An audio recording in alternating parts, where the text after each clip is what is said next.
Sir fine arts के ये सारे Let's see.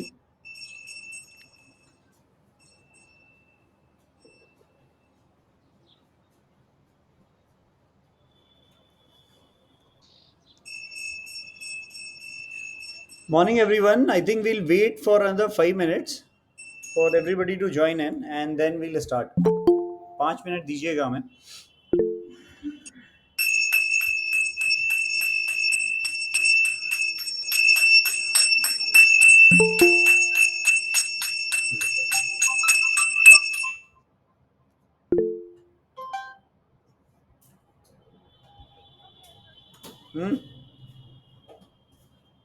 अच्छा.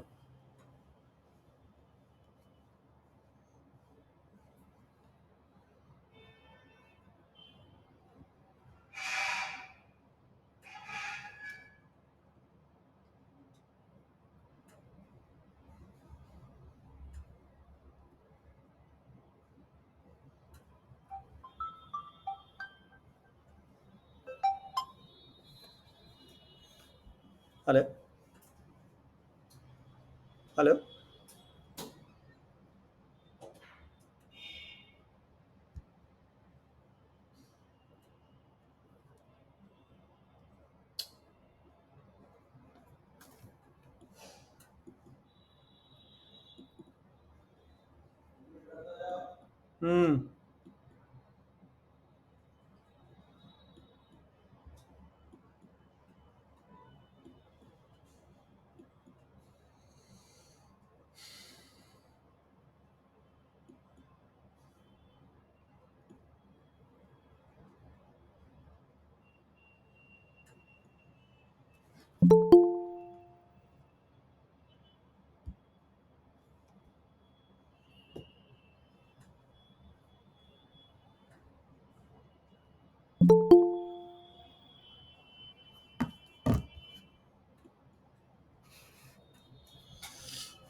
करेंगे.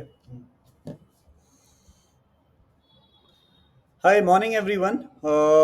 Very good morning from MEC Chaudhry Mode, Ghaziabad. We have today in the series of guest lectures, we have today Mr. Sunil.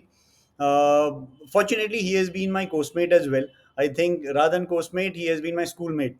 So हम लोग बचपन से एक साथ पढ़े हुए हैं. And fortunately, he has been the one who has started pursuing his जो हम बोलते हैं ना बचपन की जो हॉबी है उसको अपने करियर में चेंज करना. I think he is one of those guys. So, very warm welcome, Sunil, here. Just to give his background, he has been an alumni of Delhi School of Art.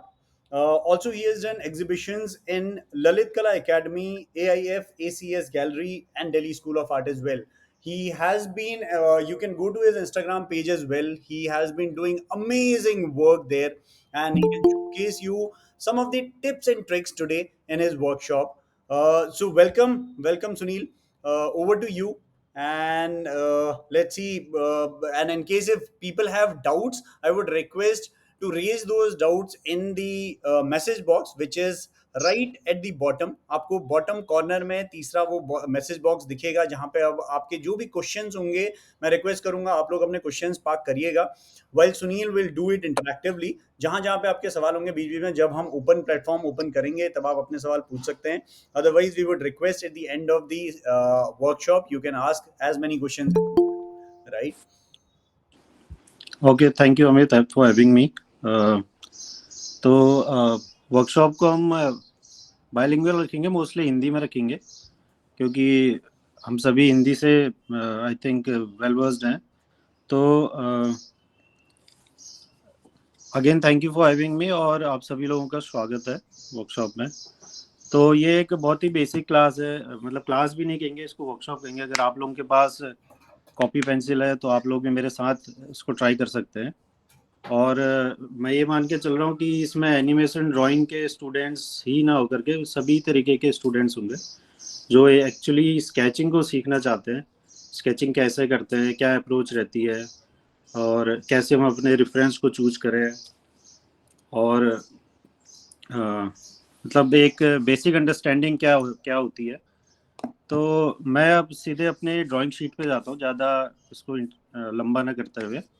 और बहुत fundamentals में मैं नहीं जाऊंगा अभी इसके fine arts के, क्योंकि फिर वो बोरिंग हो जाएगा। क्योंकि मुझे लगता है मोस्टली आप लोगों में से मतलब या तो फाइन आर्ट को सीखना चाह रहे होंगे या फिर बिगिनर होंगे, या शायद ही स्केचिंग भी कुछ लोग करते हो।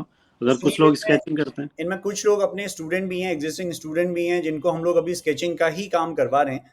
तो वो हाँ बेसिक्स अभी उन्होंने शुरू किया है। कुछ बाहर के बच्चे भी हैं जो कि स्केचिंग में, जैसा आपने बोला कि यार कुछ करना चाहेंगे, कुछ को शौक होगा, कुछ इस तरीके का आपका अपना पेज देख के भी इंटरेस्ट में आया होगा कि नहीं नहीं यार, इनकी आर्ट मुझे बहुत पसंद आ रही है, एंड हेंस मुझे भी इस लाइन में जुड़ना चाहिए, राइट? तो hmm. Over to you, and I think you हाँ, कैन मतलब करियर को लेकर के भी आप लोग के सवाल हो सकते हैं, करिए। तो वो क्या पूछेगा, लेकिन बाद में पूछेंगे। करेक्ट। क्वेश्चन Q&A हम लास्ट में रखेंगे। तो सीधा हम स्केचिंग पे जाते हैं। हम मैं कोशिश करूंगा कि यहाँ पे आज 2 स्केच तो कम से कम करें, नहीं तो 2 ज़्यादा भी कर सकते हैं हम लोग। और इसमें एक रफ स्केचिंग रहेगी, एक मतलब बेसिक आउटलाइन और स्केचिंग। और एक हम कोशिश करेंगे कि एक रियलिस्टिक स्केच बनाने की कोशिश करें। तो उसी के प्रोसेस में मैं आप लोगों को, हम लोग डिस्कस करेंगे चीज़ों को, और मैं आप लोगों को कुछ चीज़ें बताने की कोशिश करूँगा। तो अ, सीधे फिर अब मैं स्केचिंग पेज पे जाता हूँ अपने। ये एक बेसिक जो हमारे घर की, सॉरी, जो फोटोकॉपी के हमारे पेजेस होते हैं, A4 शीट्स, वो है। तो कोई प्रॉपर ऐसी स्केच बुक, बहुत महंगी स्केच बुक और बहुत महंगी पेंसिल, इस सब की ज़रूरत नहीं है। तो मैं सीधे पेज पे जाता हूँ।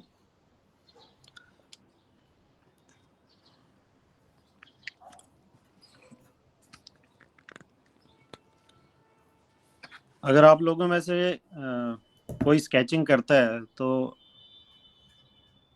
अमित, ये मेरा मैं पूरी स्क्रीन को ओपन कर लूँ ना पूरा? तो हाँ हाँ, पूरा ओपन कर लो।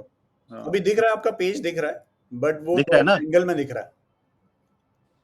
हाँ, ये ऐसे ही रहेगा क्योंकि फिर ठीक है। मैं स्केच स्केच नहीं कर पाऊंगा। ठीक है।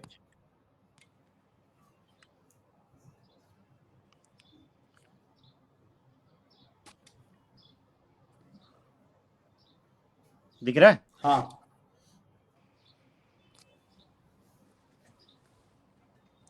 अभी क्या है कि मैं अपने इमेजिनेशन से स्केचिंग करूं, उससे बेटर है कि मैं कोई रेफरेंस लेकर के अभी स्केचिंग करूं, क्योंकि वो थोड़ा इंटरेस्टिंग होगा। और वो थोड़ा जल्दी भी हो पाएगा क्योंकि एक छोटी सी वर्कशॉप है। तो मैं क्या करता हूँ कि हमारा जो सोर्स ऑफ रेफरेंस रहता है वो मोस्टली रहता है पिंटरेस्ट। पिंटरेस्ट में अच्छी क्वालिटी इमेजेस होती हैं। और आप लोग चाहें तो, मतलब अगर आपने कोई एक रेफरेंस देखा तो उसी के अकॉर्डिंग फिर और भी मिलते रहते हैं। तो मैं जब जब पिंटरेस्ट पे जाता हूँ तो मैं कुछ अच्छे, over the years I have accumulated all these good references। तो इनमें से मैं अभी पहले क्या करूँगा कि कुछ रेफरेंसेस को आपको दिखाते रहूँगा, फिर हम समझेंगे कि ये क्या है, क्यों मैंने ये इनको रखा हुआ है। आप देखिए, कोई भी रेफरेंस अगर हम चूज करते हैं तो उसमें सबसे हम्म, जरूरी चीज होती है कि वो क्या करना चाहिए, आप लोगों को इंटरेस्टिंग लगना चाहिए। अब इंटरेस्ट कैसे आएगा? इंटरेस्ट आएगा कि उसमें कुछ कुछ ऐसा हो कि जो थोड़ा डिफरेंट हो, देखते ही लोगों को अट्रैक्ट करे, है ना? ये तो हम क्या करेंगे, अभी अभी एक बेसिक आउटलाइन के लिए एक स्केच को लेते हैं। जैसे ये ये एक बहुत ही इंटरेस्टिंग रेफरेंस है। अब मैं ये मान के चल रहा हूँ कि आप लोग पेंसिल स्केचिंग और डिजिटल आर्ट सब कुछ को लेकर के मैं चलूँगा। तो जो हमारा बेसिक सबसे पहला टूल होता है, ये मैं अपने स्टूडेंट्स को भी क्लास में यही समझाता हूँ, और इसी से हम स्टार्ट करते हैं कि हम जब भी स्कूल जाते हैं तो हमारा जो सबसे पहला टूल होता है वो एक पेंसिल होती है। और क्यों पेंसिल से स्टार्ट करते हैं, और फिर आगे जा कर के हमारे हाथ में पेन आती है, बॉल पेन आती है, चीज़ें चेंज होती रहती है। ऐसे ही इस पेंसिल पेंसिल पे अगर आप लोगों की कमांड अच्छी हो गई तो फिर आपके हाथ में अगर पेंसिल की जगह ब्रश आ जाए, आपके हाथ में अगर आईपैड की जो पेंसिल होती है वो आ जाए, माउस आ जाए, कुछ भी आ जाए, तो आप लोग, अगर आपने पेंसिल पे अच्छा कंट्रोल किया है, तो आप किसी भी चीज से फिर अच्छा काम निकाल सकते हैं। तो पहले हम एक रफ रफ स्केचिंग करेंगे। अच्छा Sunil, well we start, I think अगर किसी को कोई भी डाउट हो इसमें तो आप सुनी, जहां पे ये सनी एन दिख रहा है आपको इमेज, वहां पे ऊपर पे 3 आपको डॉट्स दिख रहे होंगे जिस पे जाके आप पिन कर सकते हो इनको। आप पिन करोगे तो इसमें आप मोबाइल से ऐड हो या लैपटॉप से ऐड हो, इनकी स्क्रीन आपको बड़ी दिख जाएगी एंड हेंस वो बहुत छोटा छोटा नहीं दिखेगा। ठीक है, ये एक छोटा सा बेसिक्स है। Sunil, over to you again. हाँ, तो अगर कोई स्केचिंग करना चाहता है तो ये रेफरेंस सामने ही रखा हुआ है ना। मैं इसको थोड़ा जूम कर देता हूँ। ये क्या है, ये रेफरेंस मैंने क्यों चूज किया, और अगर मैं इसको वाटर कलर में बनाऊंगा या स्केचिंग, डेली स्केचिंग में बनाऊंगा, तो मैंने इसको इसलिए लिया है क्योंकि ये हमारी most of the people we can connect with this. सुबह चाय, कोई चाय बेच रहा है रेडी पे, है ना, और फोटोग्राफी के लिए भी एक बहुत इंटरेस्टिंग सब्जेक्ट है। और कंपोजिशन, कंपोजिशन क्या होती है कि चीज़ों को, उसमें बहुत सारी चीज़ें जुड़ी हुई हैं। अब जैसे कि ये कि एक्टिविटी हो रही है, एक आदमी चाय बना रहा है, और बहुत ही इंटरेस्टिंगली उसने, देखिए, एक बहुत ही बढ़िया टोपी पहनी हुई है ना। अगर ये सिंपल मैं ऐसा रेफरेंस लेता, जैसे कि ये the Greek God, Hrithik Roshan, इसमें ज़्यादा चीज़ें नहीं है। क्यों ये ज़्यादा इंटरेस्टिंग नहीं है? क्यों? एक तो इनको ग्रीक गॉड इसलिए बोलते हैं क्योंकि फेस प्रोपोर्शन के जो रूल होते हैं उसमें ये आदमी बिल्कुल सही बैठता है। बट इसमें ज़्यादा इंटरेस्टिंग कुछ करने को है नहीं। क्यों नहीं है? क्योंकि इसमें वैल्यूज़ नहीं है। वैल्यूज़ का ये मतलब होता है कि इसमें ज़्यादा टोन्स नहीं है, और अगर मैं इसको एज इट इज़ बना भी दूँ तो ये इतना अट्रैक्ट नहीं करेगा लोगों को। बट अगर आप इस स्केच को वाटर कलर या पेंसिल स्केच में, किसी भी चीज़ में एग्जैक्टली ऐसा ही बना दें, या इसको निकाल के ले आएं, तो ये बहुत सारे लोगों को कनेक्ट करेगा।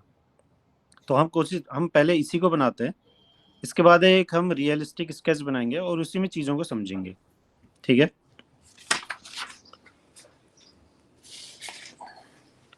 तो ये रेफरेंस रहेगा सामने पे। आप लोगों में से अगर कोई कोशिश करना चाहे तो बना सकता है, और फिर हम लास्ट में उन चीज़ों, उस स्केच को देख करके या वैसे डिस्कस भी कर सकते हैं। ठीक है, आपके पास कोई, ये मेरी एक, आप देख ही रहे हैं, एक सिंपल सी फोटोकॉपी की पेज शीट है, और ये एक पेंसिल, कोई भी आप पेंसिल रख सकते हो, बॉल पेन रख सकते हो। मैं बॉल पेन से भी स्केचिंग करता हूँ, जैसे ये मैंने अभी कल परसों ये क्लास में किया था, है ना। बट उसके अपने फंडामेंटल्स हैं। अब पेंसिल से हम स्टार्ट करते हैं। तो आप, एक तो होता है कि आप पहले उसका रफ स्केच ड्रॉ करें, बॉडी आउटलाइन बनाएं, और उसके बाद फिर उसमें डिटेलिंग करें। जॉरी, दूसरा रूल जो फेसबुक पे ज़्यादा इजी आएगा मुझे लगता है वो ये है कि आप किसी एक चीज़ से स्टार्ट करो कीजिए, इसी से। और उसी के अकॉर्डिंग फिर धीरे धीरे बाकी चीज़ों को डेवलप कीजिए। तो अभी हम पहले उसी रूल से ड्रॉ करते हैं। ओके, आप अपना रूल अभी ट्राई कर सकते हैं अगर कोई अटेम्प्ट कर रहा है तो। ठीक है, तो हम स्टार्ट करते हैं विद द हेड। तुमने खींचा ये फोटो।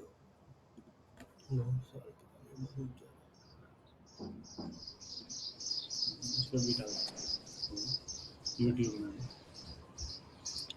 अब ये जो रफ स्केचिंग है, मान लीजिए आप लाइव इसको बना रहे हैं, तो ज़रूरी नहीं है कि ये बिल्कुल एग्जैक्टली सेम फीचर्स इसके आए। आपको एक हल्का सा बस उसका आइडिया इन लोगों को आ खुद जाए, करना ऐसा पड़ेगा, स्केच बनाना है। आपको खुद करना पड़ेगा पिन, वही तो बताया मैंने। पिन मैं नहीं करता, हम एज ए यूजर आपको करना पड़ेगा।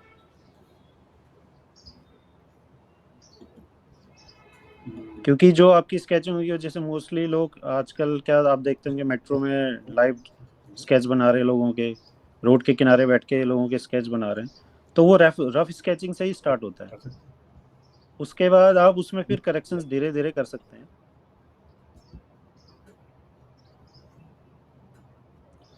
अभी फाइन आर्ट के भी एडमिशन स्टार्ट हुए हैं, तो आ, वहाँ एक लाइव डेमो देना पड़ता है। डेमो क्या मतलब, एक आपके पास लाइव ऑब्जेक्ट होगा और लाइव ऑब्जेक्ट को आपको वहीं पर ड्रॉ करना होता है। तो, तो उसकी प्रैक्टिस आप लोग जितना करेंगे वो प्रैक्टिस आपकी बहुत ज़रूरी है। वो तभी आप वहाँ उस काम को निकाल पाएंगे। तो फाइन आर्ट के एडमिशन में अगर कोई लेना चाहता है तो उसको ये बता दूं, एक तो आपको लाइव वहाँ पे ऑब्जेक्ट को बनाना ही पड़ता है। तो इसलिए लाइव स्केचिंग की प्रैक्टिस होनी बहुत ज़रूरी है। right now.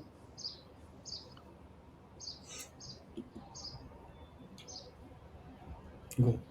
Go. अच्छा गो कौन सा Go. ऊपर streaming.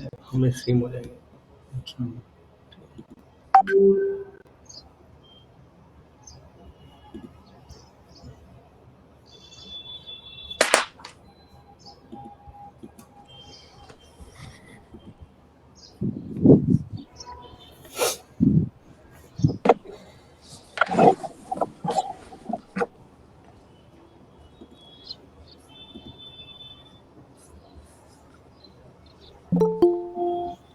हम बाद में इसमें डिटेलिंग में जाएंगे।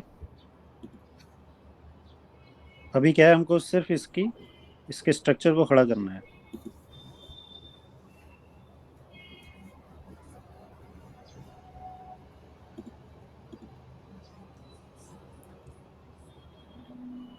ये कैसे की अच्छा ये तो वो किया था मैंने।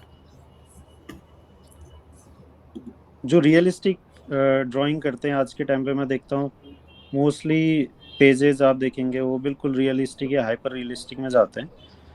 उसको अ, उसको फाइन आर्ट में अगर आप देखेंगे तो वो fine art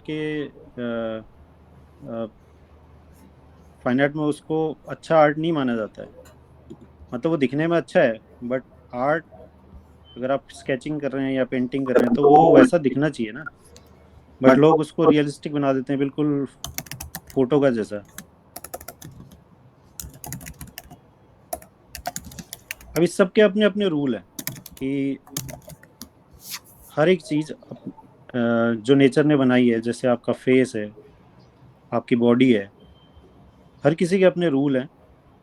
rule in the sense कि एक बॉडी में, पूरे फुल बॉडी में, अगर वो एडल्ट है मतलब फुल्ली ग्रोन आदमी है, तो उसके पूरे बॉडी में 7.5 जो उसका हेड है, ऐसे 7.5 हेड आप ऐड कर सकते हैं।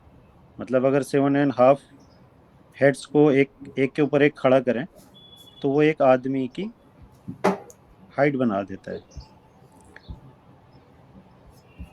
तो सब कुछ एज पर रूल ही है जो नेचर ने बनाया है।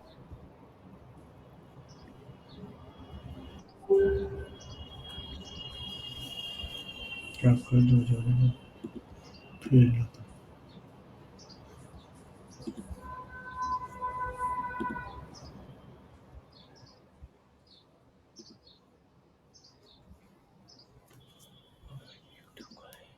तो अपने से कर ले।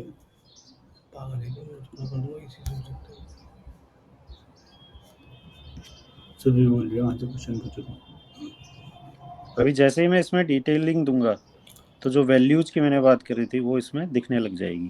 बाद में कर लेंगे।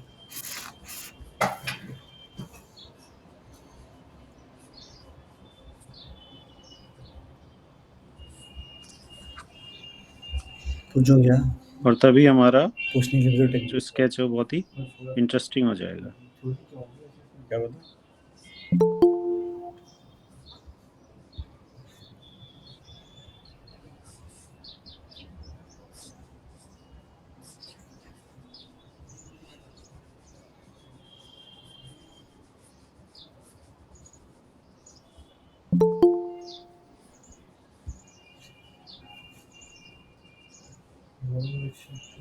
नाम सुना लग रहा है।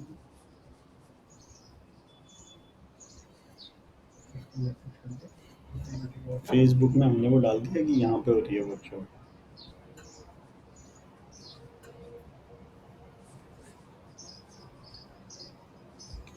Is the starting point and sketching important? Surabhi ने पूछा।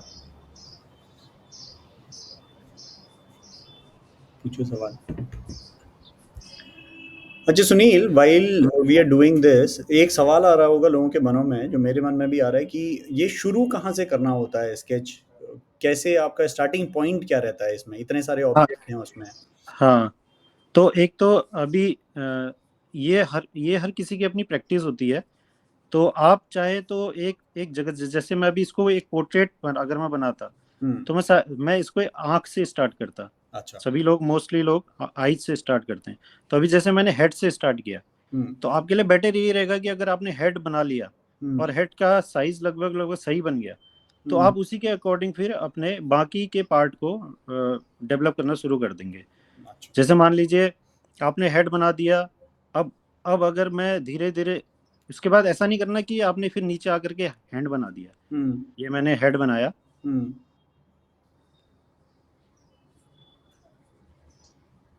ठीक है,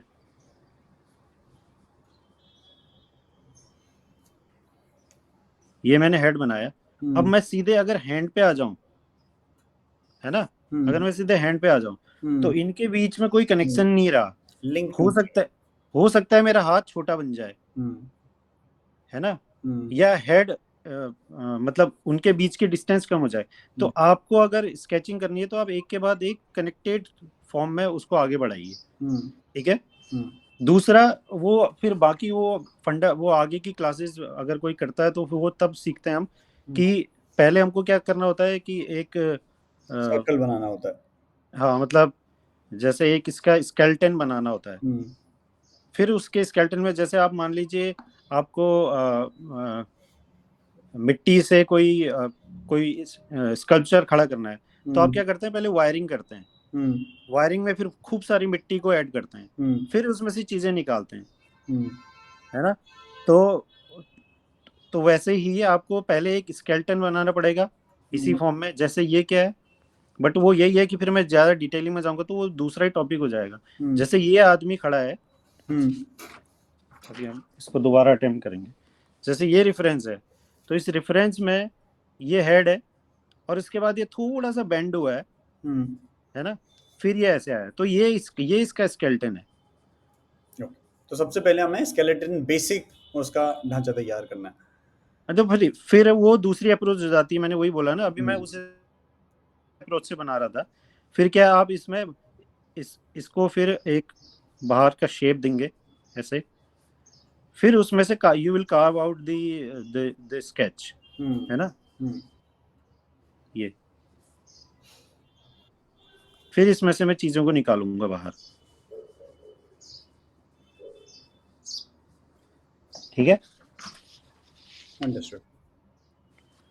तो अब आप हमको इसमें वैल्यूज देनी है, तो क्या करना है कि बहुत डिटेलिंग में नहीं जाना है। हम क्या करेंगे,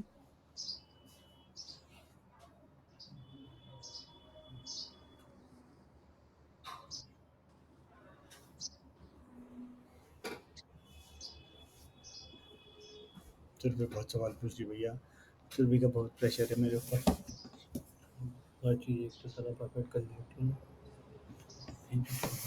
हट रही पीछे। चुरबी ने फिर सवाल पूछा, वो पहले पूछ देना पड़ेगा, चुरबी के प्रश्न से जाएंगे सॉरी। तो अपने वहां से कर ले, मैं बीच में सवाल पूछना है, मेरा काम है सवाल पूछना। मैंने 3-4 महीने में डाले हैं तो देख लियो। अब क्या है, अगर मुझे कोई शार्प एंगल इसका या कोई भी, जैसे ये लाइन है, इसको थोड़ा इंटरेक्टिव, ये जो लाइंस मुझे क्लियर दिख रही हैं, अगर मुझे इनको ड्रॉ करना है तो मैं पेंसिल को थोड़ा सा खड़ा करके, अब ऐसे ही आपके पास अगर आईपैड की पेंसिल है तो उसको भी आप अगर ऐसे खड़ा करके चलाते हैं तो फिर वो शार्प लाइंस देता है। अगर आप उसी पेंसिल को ऐसे चलाते हैं, जैसे मेरे पास होगी, हाँ इनफैक्ट मैं आपका एक वीडियो भी देख रहा था जिसमें आपने अलग अलग पेंसिल की ग्रेड्स और उसका टाइप भी बताया कि पेंसिल को कितना डिस्टेंस से आपने पकड़ना है, कि कितना पास से एग्जैक्टली आई थिंक जैसे ये, हाँ, ये आईपैड की पेंसिल है, तो इसमें भी अभी ये फीचर है कि आप अगर इसको ऐसे स्लैंट चलाते हैं तो ये एक तो हल्का चलेगा और ज्यादा एरिया को कवर करेगा। बट अगर मुझे कुछ शार्प लाइन देनी है तो मैं उसको फिर ऐसे चलाऊंगा। तो हमारी जो पेंसिल होती है, इसलिए मैंने बोला कि अगर आपके पास कर दूं, आपको इस पेंसिल पे कमांड है, अब वो खोलना पड़ेगा। तो आपकी हाथ में अगर मैं इसकी जगह कुछ भी दे दूं तो वो वैसा ही आप काम निकाल लोगे उसमें से।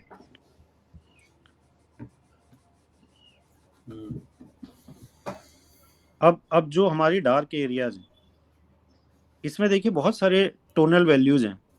जैसे ये बहुत ही ब्राइट है, ठीक है। और उसके बाद यहाँ पे देखिए आप कितने सारे शेड्स हैं। ये ब्राइट है, ये उससे डार्क है, ये उससे डार्क है, यहाँ पे बहुत ही डार्क है, फिर ये और भी ज्यादा डार्क है, और इधर आकर के बहुत डार्क हो जाता है। तो अब जो मैं आप जो कह रहे थे वो शेडिंग है, जिसको हम बॉक्स शेडिंग कहते हैं। आपको क्या करना होता है इस प्रैक्टिस में कि आपको एक ही पेंसिल से अलग अलग शेड्स निकालने होते हैं।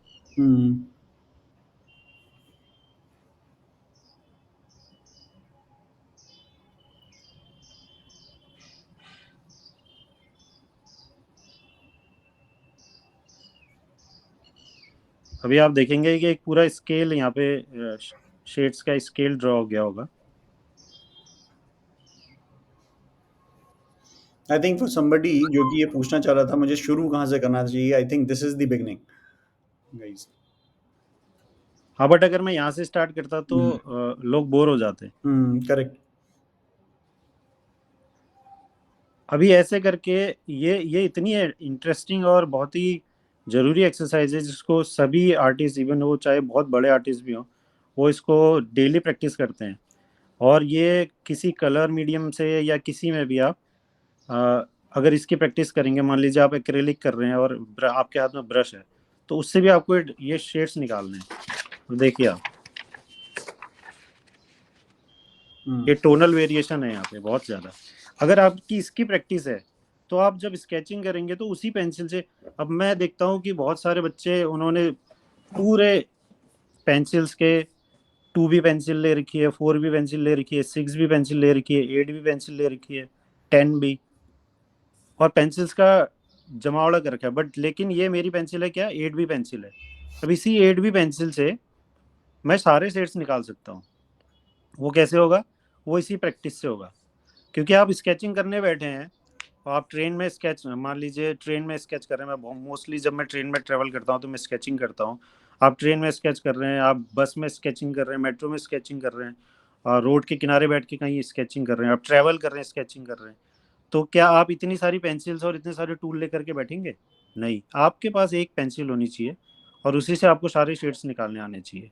अब जब आपके हाथ में माउस आ जाएगा, जब आपके हाथ में आईपैड की पेंसिल होगी, तब क्या करेंगे आप? तो वो तभी हो पाएगा जब आपने पेंसिल पे अच्छी कमांड की होगी। तो इतनी पेंसिल्स की कोई ज़रूरत नहीं होती।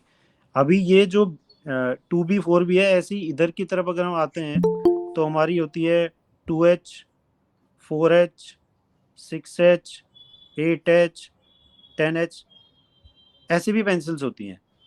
और इस दोनों का डिफरेंस क्या है? जो हमारी HB पेंसिल हुआ करती थी, ये मेरा एक यूट्यूब पे वीडियो है, उसमें मैंने डिटेल में इन चीज़ों को समझाया है। HB पेंसिल हुआ करती थी, वो हमारी स्कूल की सबसे पहली पेंसिल होती थी। और अब क्या है, 2B पेंसिल आती है, इधर आता है 2H पेंसिल। इसका मतलब क्या है? H और B का मतलब शायद आप में से कई लोगों को पता भी होगा। B का मतलब होता है कि ये इतना ही इसकी ब्राइटनेस ज्यादा होगी, ठीक है, उतना ही ये बोल्ड होगा। और ये जो H है वो उतना ही हार्ड होगा। बी से ब्लैकनेस को भी कोरिलेट कर सकते हैं।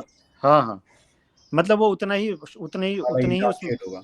हाँ उतना ही डार्क शेड होगा। और करेक्ट। जितना मैं बढ़ता जाऊंगा इस तरफ को, जैसे 6B, अब ये मेरी 8B है, तो 8B से 6B अगर मैं पेंसिल को यूज करूंगा तो वो कम डार्क होगी।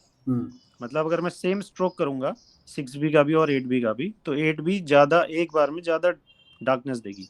और जो एच ग्रेड की पेंसिल्स होती हैं उसमें हार्डनेस ज्यादा होती है। ये जो ग्रेफाइट है आपका, ये ग्रेफाइट पेंसिल है, तो ये जो इसका ग्रेफाइट होगा वो एच पेंसिल्स में और भी हार्ड होगा।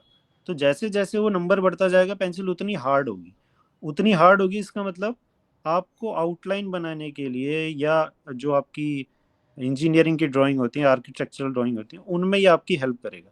तो आप उसको अगर उतनी ही प्रेशर से चलाओगे, तो जैसे अगर ये 8B चल रही है, तो अगर मैं 2H या 4H से करूंगा तो ऐसी हल्की सी ड्रॉ करेगी उतने ही प्रेशर में, ठीक है। तो जो 2B, HB, 2B, 4B, 6B, 8B, जैसे जैसे मैं बढ़ता जाऊंगा तो ये हमारा ग्रेफाइट है ये मोटा होता जाएगा, और उतना ही ये जो ग्रेफाइट है वो स्मूथ भी होगा। तो ये जैसे हम ग्रेफाइट, जब पेंसिल जो हम पेपर पे चला रहे हैं, तो ये क्या कर रहा है, ये ग्रेफाइट पेज पे छूटता जा रहा है। जैसे जैसे हम पेंसिल को ये अप्लाई कर रहे हैं, तो उतना ही ये ग्रेफाइट इस पेपर पे उतरता जा रहा है। उतना ही जितना बड़ा नंबर होगा उतनी ही स्मूथ आपकी पेंसिल होगी, उतना ही ग्रेफाइट आपका मतलब स्मूथली निकलेगा, ठीक है। अच्छा, तो इसमें बट एक चीज सुनील, ये भी डिपेंड करता है कि मैं कितना पास से पेंसिल पकड़ूं और कितना दूर से पेंसिल पकड़ूं, उससे शेडिंग में डिफरेंस पड़ता है क्या? हाँ बिल्कुल पड़ता है। देखिए जैसे ये मैंने अभी ये जो स्केल ड्रॉ किया, तो इस स्केल में मैंने, अगर मुझे मुझे मान लीजिए यहाँ पे शेड देना है, हम्म। ठीक है, या ये शर्ट वाला शेड है, हम्म। तो अब यहाँ पे बहुत ही ब्राइट है। हम्म। अब मैं 2B पेंसिल लेकर के नहीं आया हूँ, 2H पेंसिल लेकर के नहीं आया हूँ, मुझे इसी पेंसिल से ये शेड निकालना है। ठीक है। तो मैं क्या करूंगा, अगर मुझे बहुत ही लाइट शेड निकालना है तो मैं पेंसिल को एकदम एज से पकड़ूंगा। हम्म। वैसे पेंसिल ये लंबी होती है, हम्म। बट मेरी पेंसिल काफी यूज हो गई, तो मैंने इसमें ये ऐड ऑन कर रखा है। पेंसिल लगभग इसी लेंथ की मान लीजिए, करेक्ट। तो मैं क्या करूंगा, पेंसिल को एकदम एज से पकड़ूंगा, हम्म। और खड़े करके नहीं चलाना है, ऐसे चलाना है। जैसे अब आप चाहेंगे भी तो भी आप डार्क शेड नहीं निकाल पाएंगे, हम्म। ठीक है। अंडरस्टूड। ये वहीं अगर मुझे डार्क शेड निकालना है, तो मैं क्या करूंगा, जितना डार्क मुझे निकालना है मैं पेंसिल को उतने आगे से पकड़ूंगा। अगर मुझे एकदम डार्क निकालना है तो मैं पेंसिल को ऐसे चलाऊंगा। क्योंकि उंगलियों का जोर उतना जोर से पड़ता है। हाँ, अब ये साइंस के स्टूडेंट्स देखेंगे तो वो जितना टेंशन उसके ऊपर होगा उतना ही फोर्स उस पे होगा, करेक्ट। है ना। मतलब हम जब तैरते हैं, तो हम ऐसे होते हैं, हमारी बॉडी ऐसे होती है, तो हम क्या करते हैं, उस पानी पे उस प्रेशर कम पड़ता है। हम्म। बट अगर हम खड़े हो जाएं तो हम डूब जाएंगे। हम्म। वही चीज इस पेंसिल पे अप्लाई होती है। अब जैसे जैसे मुझे शेडिंग के ग्रेड को बढ़ाना है, तो मैं क्या करूंगा, मैंने अभी पीछे से पकड़ा था, अब मैं धीरे धीरे आगे बढ़ूंगा, आगे बढ़ूंगा, आगे बढ़ूंगा, आगे बढ़ूंगा, और ये मेरा जो शेडिंग है ये डार्क होती जाएगी। जैसे ये देखिए आप, ये है। अब मैं इसको जितना आगे से पकड़ूंगा उतने ही प्रेशर से चलाऊंगा, तो ये मैं चाहूंगा भी तो उतना लाइट नहीं दे पाएगा, ये डार्क ही चलेगा, हम्म।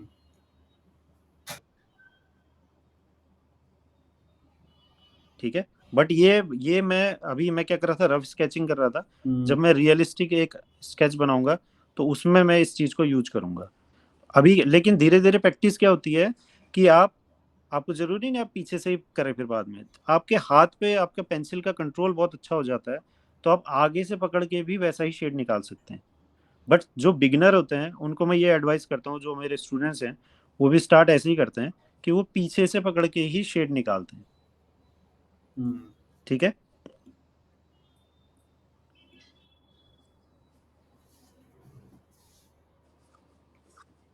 अभी क्या है, मैं यहाँ पर को अब स्केचिंग में शेड देने की भी अपनी अपनी कई सारी मेथड्स होती है।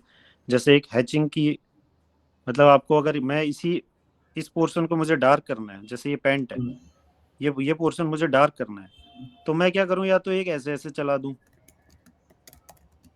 या ऐसा ना करके अगर मुझे उसको स्केचिंग के फॉर्म में दिखाना है तो मैं क्या करूंगा, लाइंस को बहुत ही क्लोजली ड्रॉ कर दूंगा ऐसे ऐसे।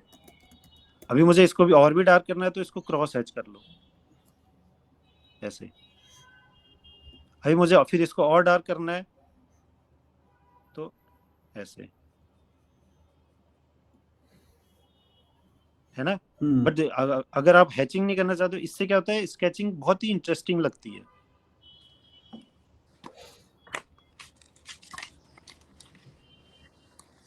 I think जैसे ये आप देखेंगे, लोग आपके स्केच भी देखना चाहेंगे एक बार, in case if you can scroll it through.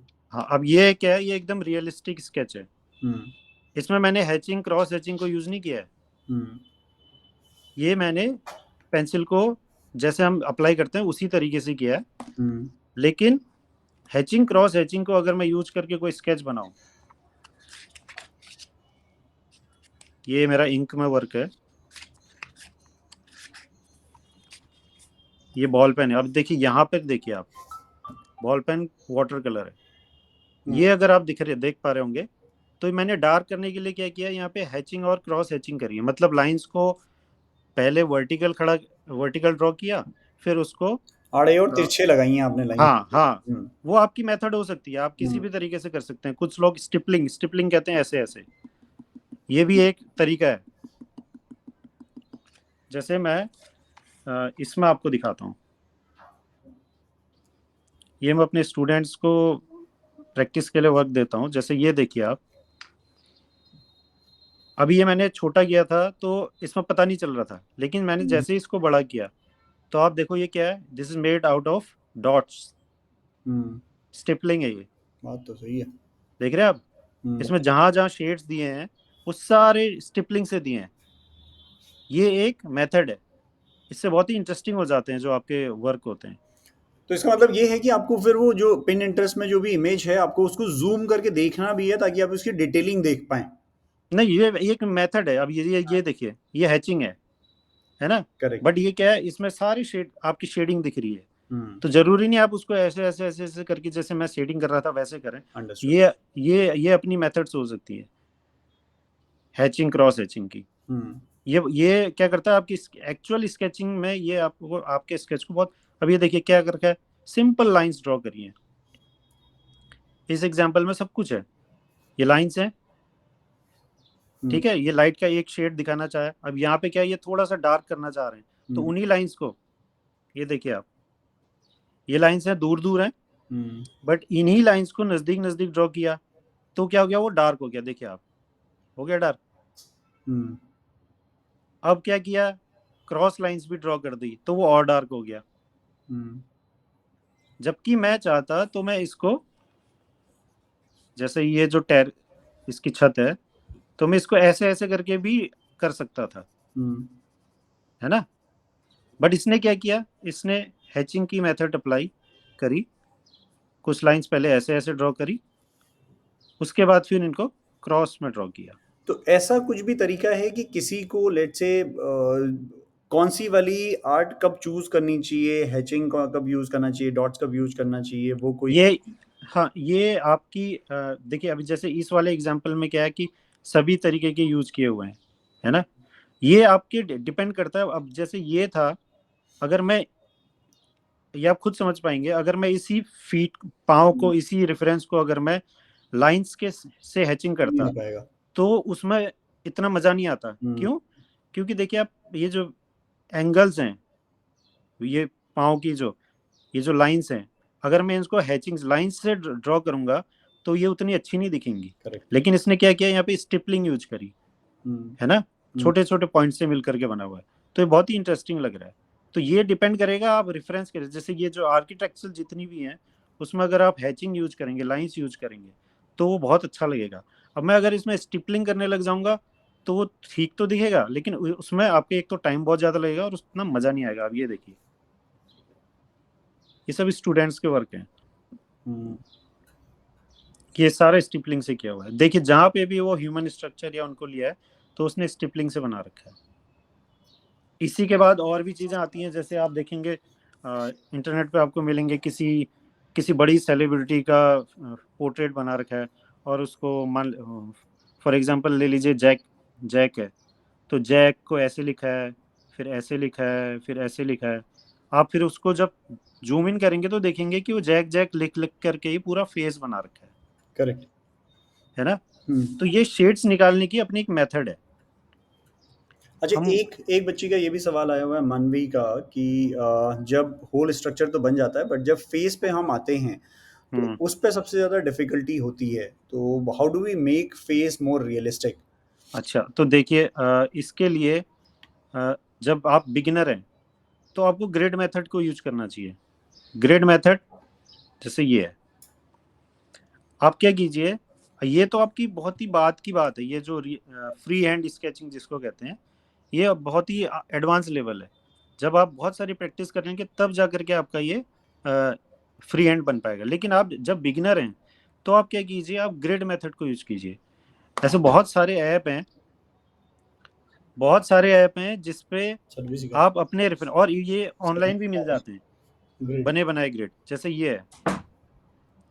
आप क्या कीजिए, फोन पर ऐसे बहुत सारे ग्रिड बनाने वाले ऐप में उस अपने रेफरेंस को डाल दीजिए और ये ग्रिड्स बना लीजिए। ग्रिड्स आपके स्क्वायर होने चाहिए, ठीक है, मतलब इस ग्रिड की लेंथ और इसकी हाइट बराबर होनी चाहिए।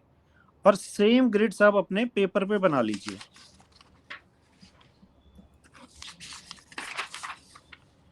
जैसे जो टेक्निकल जाता है वो कितना घुल जाता है ना उसमें, मतलब मान लीजिए मैंने ये पूरा का ग्रिड, ये कितने हैं, 1 2 3 4 5 6 7 8, 8 ग्रिड्स जैसे इस मैं तरफ और ऐसे ही नीचे की कहीं तरफ लेनी आप पूरे पेपर पे बना लीजिए। उसके बाद कोडिंग कर रहे हो जहां जहां पर ये जो लाइंस हैं, जैसे ये वाली लाइन है, ये जहां से गुजर रही है आप उस लाइन को ऐसे ड्रॉ कर लीजिए, ठीक है। और ग्रेड मेथड कोई शर्म की बात नहीं है, कोई ये चीट मेथड ना नहीं कहेंगे इसको। बहुत सारे आर्टिस्ट, या भी जब मैं कमीशन वर्क करता हूँ तो मेरा जो क्लाइंट होता है वो चाहता है कि बिल्कुल सेम पोर्ट्रेट बने, तो मैं क्या करता हूँ, मैं रिस्क न लेते हुए फ्री हैंड बना करके वहाँ पे ग्रिड मेथड यूज करता हूँ। तो मैं उसकी फोटो को ग्रिड में डाल देता हूँ, ऐसे ग्रिड्स बन जाते हैं। उसके बाद मैं क्या करूँगा, जो उसकी आउटलाइंस हैं उन आउटलाइंस को पहले ड्रॉ कर लूंगा, ठीक है। इससे क्या होगा कि आई जहां पर को है वहीं पर ही बनेगी, नोट जहां पर से स्टार्ट हो रही है वहीं पे बनेगी, ठीक है। और उसके बाद फिर आपने शेडिंग का काम करना है। तो आपका जो फेस प्रोपोर्शन होते हैं वो बिल्कुल एग्जैक्ट वैसे ही बनते हैं, जैसे ये कमीशन वर्क था मेरा, तो मैंने क्या किया, इसको ग्रिड में कन्वर्ट कर दिया। अब ये इनके इनके ये जो हेयर लाइन है वो ग्रिड में जहां से जा रही है मैंने उसको वहीं से ड्रॉ कर दिया।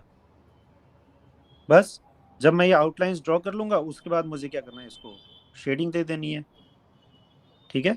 तो बहुत सारे आर्टिस्ट आपके आप आज के टाइम पे इंस्टाग्राम वगैरह वगैरह पे देखोगे तो वो इसी को यूज करते हैं, ठीक है। मैं कहाँ, हमारे रेफरेंस कहाँ थे,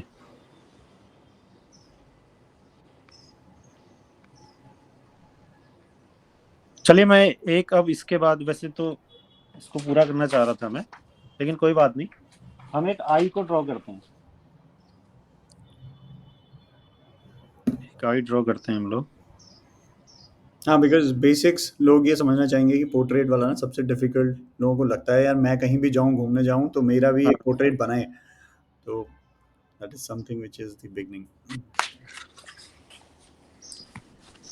मैं इस आई को ड्रॉ करूंगा और थोड़ा पेशेंस रखिए,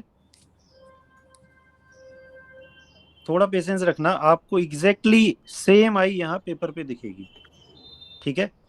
और आई जब आप फाइन आर्ट के कोई कोर्सेज ज्वाइन करेंगे अगर किसी को मेरी स्केचिंग देखनी है तो ये मोस्टली मैंने ये बैठे बैठे ही बना रखे हैं, मतलब कहीं पे चलते फिरते, ये मैंने ट्रेन में बनाया था।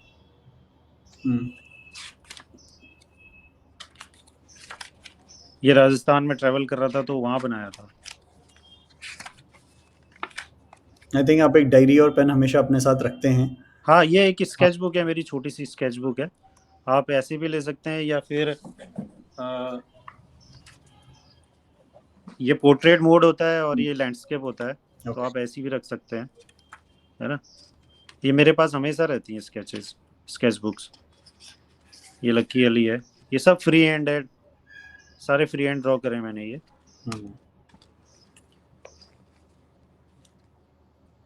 बट ये क्या है कि आप जब आपकी, ये मैंने ट्रेन में ड्रॉ किया था, लंबी जर्नी थी तो पूरा बन गया था ये, जरूरी नहीं आपके सामने ये, फिर आप उसको बाद में कलर कर लीजिए अगर आपको कलरिंग आती है तो वाटर कलर तो वैसे भी बहुत ही इजी है। और लोग ये भी मेरे ख्याल से ये भी जानना चाहेंगे सुनील कि आप जब शुरू करते हैं स्केचिंग से, जितने आपने परफेक्ट स्केचेस बनाए हैं, इस जर्नी में कितना समय लगता है? आई नो कि प्रैक्टिस तो आपको करनी पड़ेगी, बिना प्रैक्टिस के तो कुछ होगा नहीं।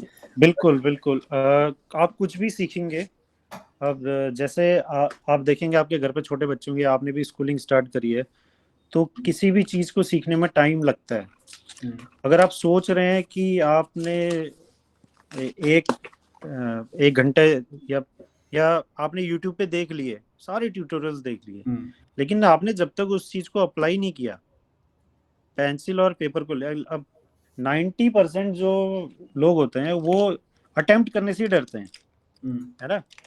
आप अटेम्प्ट तो कीजिए, ऐसी रफ शीट्स ले लीजिए प्रॉपर। मैं कभी भी मैं ये इस चीज को हमेशा बोलता हूँ कि आपको मटेरियल जमा नहीं करना है कि यार उस आर्टिस्ट के पास वो पेंसिल है, वो पेंसिल मेरे पास होती तो मैं भी बिल्कुल वैसा ही बना देता, है ना। बेसिकली अपने सेम रिसोर्सेज से आप अलग अलग तरीके से बिल्कुल, हैं। तो आप स्टार्ट कीजिए ऐसी रफ शीट से, ठीक है, और उसमें बनाते रहिए बनाते रहिए बनाते रहिए, प्रैक्टिस कीजिए। जितनी आप प्रैक्टिस करेंगे, तो मेरी जर्नी तो बहुत लंबी है, बहुत ज़्यादा लंबी है। मुझे याद भी नहीं है, मैंने पता नहीं कितने हज़ारों स्केच बनाए होंगे, तब जाकर के मेरा ये फ्री हैंड का कंट्रोल आया है ना। बट आप मैं ये कह रहा हूँ कि आपने अगर पेंसिल पे अच्छा कमांड कर लिया, तो आप कोई भी चीज़ आपके हाथ में दे दें, आप उससे ड्रॉ कर लेंगे। तो जैसे हम इस आई को ड्रॉ करते हैं, अब जैसे जो कह रहे थे कि पोर्ट्रेट बनाने में जैसे दिक्कत होती है, तो नेचर ने क्या किया है कि हर चीज के लिए रूल बनाया है। जैसे मान लीजिए ये मैं किसी का फेस ड्रॉ करता हूँ, या आप इसको इसी में देख लीजिए, ऋतिक रोशन जहाँ पे थे, ऋतिक रोशन को ग्रीक गॉड इसलिए कहते हैं क्योंकि जो फेस प्रोपोर्शन के रूल हैं वो इस आदमी के साथ बिल्कुल फिट बैठते हैं। तो आप देखेंगे कि नेचर ने कैसे बनाया है। ये जो दो आईज हैं, अगर एबनॉर्मिलिटी नहीं है इंसान में, तो उसकी दोनों आईज तो बराबर ही होंगी। इन दोनों आईज के बीच में एग्जैक्टली एक आई का गैप होता है, ये आप देखिए, ठीक है। तो मान लीजिए आप अपनी इमेजिनेशन से भी किसी का फेस बना रहे हैं या देख करके भी बना रहे हैं और फ्री हैंड बना रहे हैं, तो अगर आपने एक आई यहाँ पे बनाई और दूसरी आई बिल्कुल नजदीक बना दी, तो वहीं पे उसका स्केच बिगड़ गया। बट ये आपको धीरे धीरे सीखने को मिलता है। आप कोई क्लासेस ज्वाइन कीजिए, जरूरी नहीं है मेरी क्लासेस ज्वाइन कीजिए, आप कहीं अच्छे फाइन आर्ट कॉलेज को ज्वाइन करेंगे तो आपको फेस प्रोपोर्शन के रूल बताएगा। और क्या होता है, ये फेस एग्जैक्टली 3 बराबर शेप्स में बटा होता है, मतलब जितना ये गैप है उतना उतना ही ये गैप है, और उससे नीचे फिर ये पोर्शन, तो ये 3 बराबर पोर्शंस में बटा होता है। अब और रूल क्या है, आपकी जो नोस्ट्रिल्स की ये आउटलाइन है, ये आईज के जस्ट ये जहां से स्टार्ट होती है उसके ठीक नीचे होती है, ऐसे इधर। आपके लिप्स कहां तक जाते हैं, जहां से आपके ये रेटिना स्टार्ट होता है, ये उसके ठीक नीचे।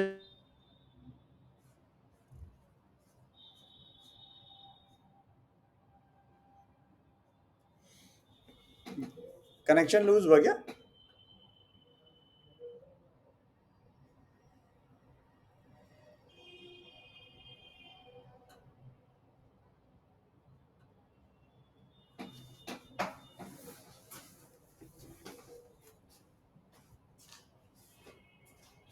कनेक्शन भी है क्या?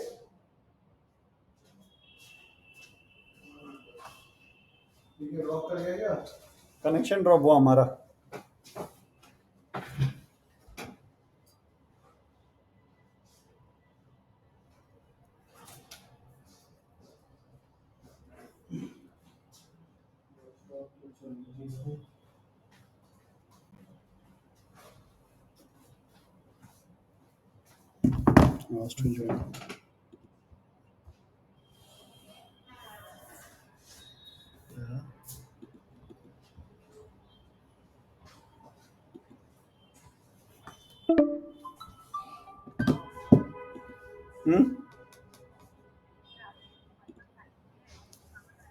अरे वो कनेक्शन लूज हुआ है, आप बोल दो एक बार अपनी साइड से ना, हमारा कनेक्शन लूज हुआ है।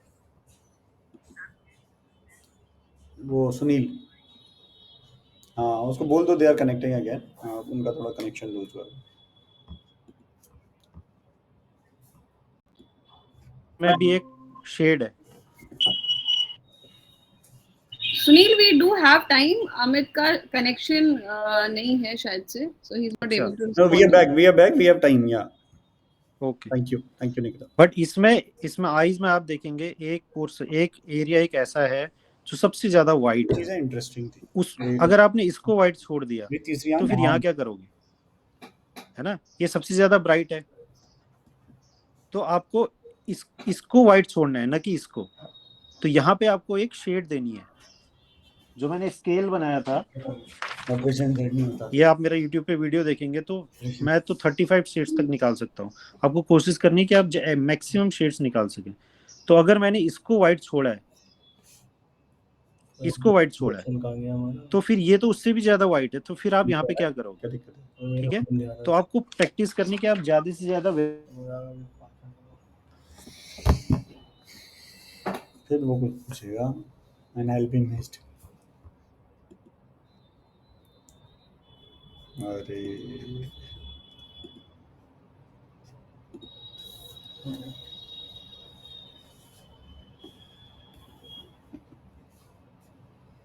आउटलाइन देनी थी। फोटोग्राफी में फिर भी पीपल ड्रॉप पेंसिल को यूज कर रहा हूँ सकता हूँ, लाइव वरना मैं इससे ही बना सकता हूँ, बट वो मैं मेरा वो शार्पनर नहीं मिल रहा है, तो क्योंकि मोटा हो गया आगे से। ये तो अच्छा था नेट, वाला नेट ज्यादा अच्छा था। तो जिनको शुरुआत में दिक्कत होती है पोर्ट्रेट्स बनाने में, तो मैं उनको यही बोलता हूँ कि आप ग्रिड मेथड को यूज कीजिए, है ना। ग्रिड मेथड को यूज करने में कोई शर्म नहीं है, कुछ नहीं, ऐसा नहीं है। अल्टीमेटली आपका काम अच्छा होना चाहिए जिससे आपको खुशी मिले।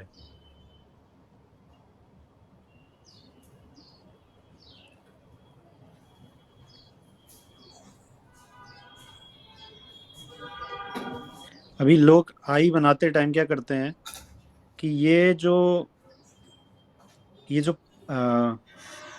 आईलिट्स होती हैं, इनको बिल्कुल ऐसे लाइन से ऐसा ऐसा ऐसा ऐसा ऐसा ऐसा ड्रॉ कर दें। ये कभी नहीं होता ऐसा। आप देखेंगे ऊपर की पलकें या नीचे की देखेंगे तो वो इधर उधर होती हैं। तो जब आप पूरा काम कर लें तो उसके बाद रैंडमली कोई गिनने नहीं वाला है इसको, तो आप कहीं पे भी किसी भी डायरेक्शन में इनको ड्रॉ कर दीजिए। ये आप देखेंगे एग्जैक्टली बिल्कुल ऐसी ही रियलिस्टिक आई बन जाएगी। और जो मैंने बोला कि आपको सबसे वाइट और सबसे ब्लैक वाले पार्ट को ड्रॉ करना है। अच्छा, एब्सोल्यूट वाइट और एब्सोल्यूट ब्लैक कुछ नहीं होता। क्यों? वाइट का तो मैंने बता दिया, ये वाइट है, बट हो सकता है इससे भी वाइट कुछ हो। जैसे ये एक वाइट है, बट ये भी तो एक वाइट है ना। और ऐसे बहुत सारे वाइट के शेड्स हो सकते हैं। तो एब्सोल्यूट वाइट कुछ नहीं होता, ऐसे ही एब्सोल्यूट ब्लैक भी कुछ नहीं होता। जैसे ये भी एक ब्लैक है, ये भी एक ब्लैक है, आपको दोनों में अंतर दिख रहा होगा, ठीक है। ऐसे आई में भी आप देखेंगे तो ये एक ब्लैक है, बट ये भी ब्लैक की एक टोन है, यहाँ पे भी ब्लैक की एक टोन है, ठीक है। तो आपको इन वैल्यूज को पहचानना है। उसके लिए आप एक एक्सरसाइज कर सकते हैं कि कोई पुरानी मैगजीन पढ़ी हो, तो मैगजीन में आप देखेंगे कि उसके चेहरे में कहाँ कहाँ पे क्या क्या टोनल वेरिएशंस हैं। आप उनको मार्क कीजिए कि ये नाक के यहाँ पर को डार्क हो गया है, तो आप उसको ऐसे कर लीजिए। या कहीं पे लाइट है, लाइट के भी अलग अलग शेड हैं, उनको ड्रॉ कर लीजिए, ठीक है। तो जरूरी नहीं है कि मैं यहाँ पे सबसे ज़्यादा डार्क करूँ, जैसे ये है।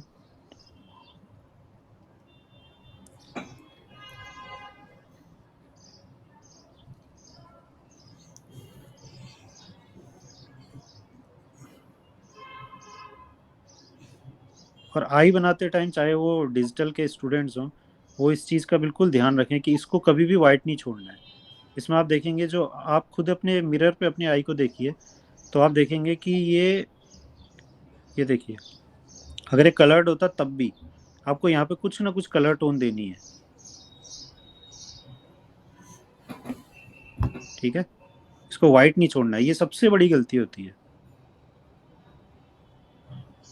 भाई मैंने क्या किया, यहाँ पे हैचिंग करी, पहले लाइंस को वर्टिकल ड्रॉ किया,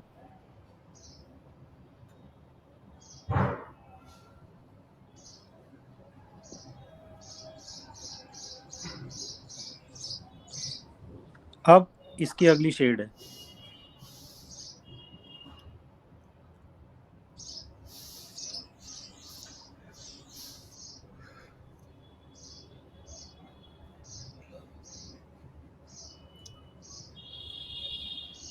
जब तक आप वॉल्यूम नहीं देंगे अपने स्केच में, यानी टोनल वेरिएशंस को सही से नहीं दे पाएंगे, तब तक उसमें 3D वाला पार्ट नहीं आएगा।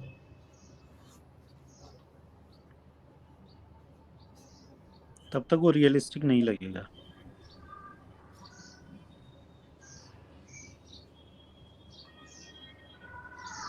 एक 5 मिनट में आप देखेंगे कि ये बिल्कुल एग्जैक्टली वैसी ही आई दिखने लग जाएगी।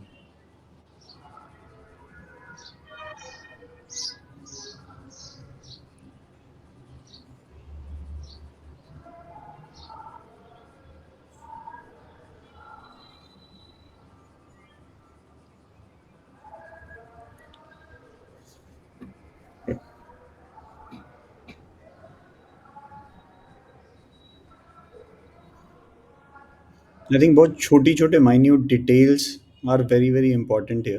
तो जब हाँ बोला कि वो आँख के अंदर का ना, जो हम लोग, एंड दैट इज 90%, हम लोग तो इतना इसको ध्यान भी नहीं देते थे, राइट? हाँ, बट आप जब किसी क्लाइंट को दिखाओगे और वो, या आप पेंटिंग बना रहे हो, स्केच बना रहे हो, उसको सब पता होता है। वो आप देखेंगे एग्जीबिशंस में आप जाएंगे तो जो वहाँ पे कलेक्टर्स आते हैं, मतलब जो पेंटिंग्स बल्क में खरीद लेते हैं, और आर्ट गैलरीज वाले लोग आते हैं, वो आप देखेंगे कि वो आर्टिस्ट से अच्छी खासी डिस्कशन करते हैं। वो इसीलिए करते हैं कि वो बातों से पता कर लेते हैं कि ये इस बंदे को कितनी नॉलेज है। और जो आपकी पेंटिंग्स होती हैं वो एक्चुअली में शेयर्स होते हैं। वो बात करके पता कर लेते हैं कि ये बंदे का फ्यूचर कैसा है। मुझे इसकी पेंटिंग अगर अभी मिल जाती है तो मैं इसको क्या आगे जा करके हायर प्राइसेस पे बेच सकता हूँ। तो जो होर्डर्स होते हैं वो यही करते हैं। तो जनरली जब आप जाते हैं एग्जीबिशंस में, क्या टाइप के सवाल होते हैं आपसे उस टाइम पे? यार अब देखिए, क्लाइंट को तो आप जबरदस्ती ला नहीं सकते, हम्म, और विजिटर्स को भी आप ला नहीं सकते। तो जो भी वहाँ पे आता है वो ऑन द स्पॉट आपके लिए एक सरप्राइज पैकेज होता है ना। हम्म, तो उसके क्वेश्चंस भी, अब वो क्लाइंट कैसा है और उसको खुद कितनी नॉलेज है, वो उस पर डिपेंड करता है ना। तो मोस्टली क्वेश्चंस यही रहते हैं कि आपने कब से सीखा, कितने टाइम से आप प्रैक्टिस कर रहे हो, और आपके क्लाइंट्स क्या क्या रहे हैं, अगर रहे हैं तो, हम्म, है ना। बैकग्राउंड पूछते हैं, इवन एजुकेशनल क्वालिफिकेशन इसके अलावा क्या रही है, ये तक पूछते हैं लोग। हम्म।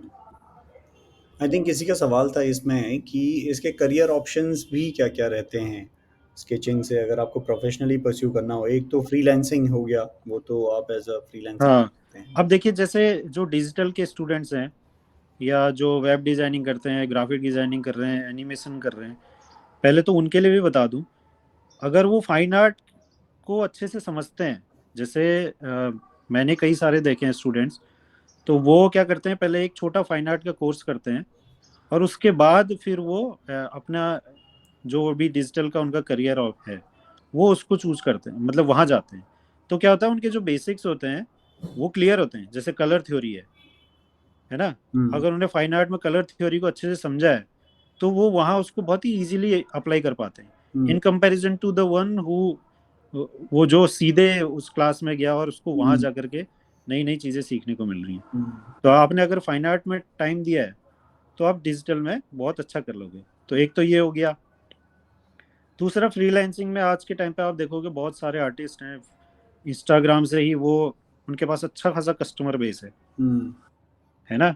मतलब आज के टाइम पे तो इसकी कोई ज़रूरत ही नहीं है कि आपको क्लाइंट ढूंढने हैं, वो अपने आप आएंगे आपके पास हम्म, अगर आपका काम अच्छा है तो।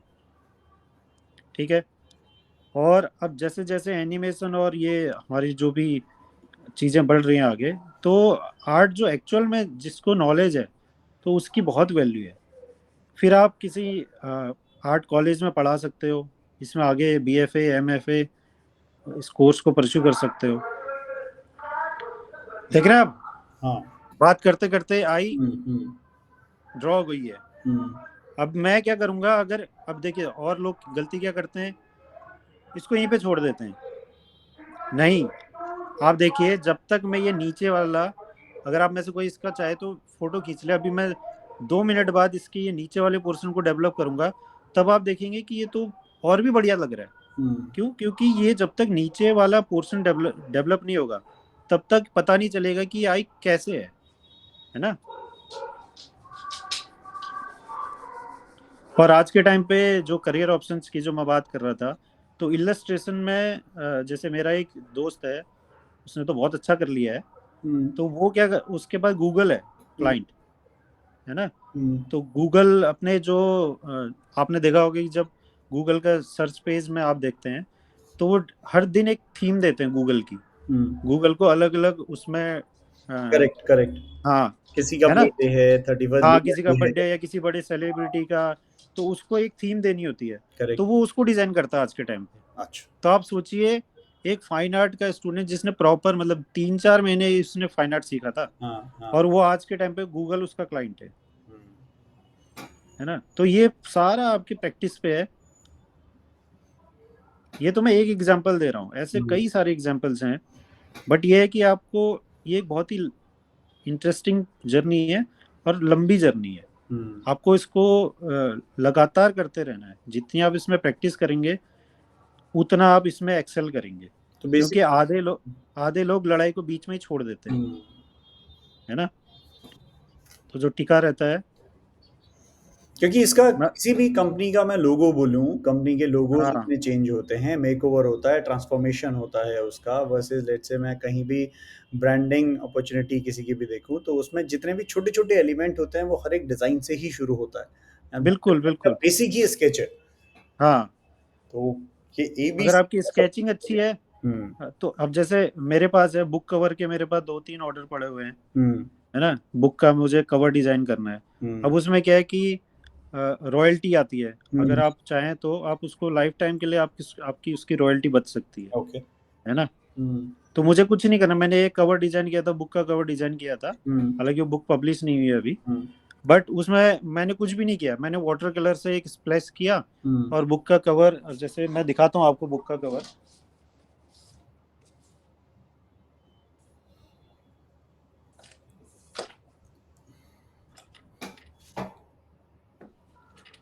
तो गाइज ये समझिए कि इसका स्कोप, मतलब आप जो भी चीज़ अपने आसपास देखते हैं, हर एक ब्रांडिंग एलिमेंट से लेके हर एक छोटा सा लोगो से लेके जितनी टीवी में अब आप एनिमेशन ये जो देखो, भी दिखता है सब जगह। ये मतलब मैंने नहीं किया है बट मैं वैसे बता रहा हूँ आपको। देखो हम्म इसमें क्या है, इसमें ये वाटर कलर का स्प्लैश है, ठीक है। हम्म मैं ये बता रहा हूँ कि उस बंदे ने पहले इसको पेपर पे ही किया होगा, उसके बाद जाकर के उसको डिजिटल किया होगा, है करेक्ट ना। करेक्ट। तो अगर आपकी बेसिक्स क्लियर हैं, मतलब आपको वाटर कलर और ड्राइंग आती है, तो ये बहुत ही इजी हो जाता है, इसमें कुछ भी काम नहीं है।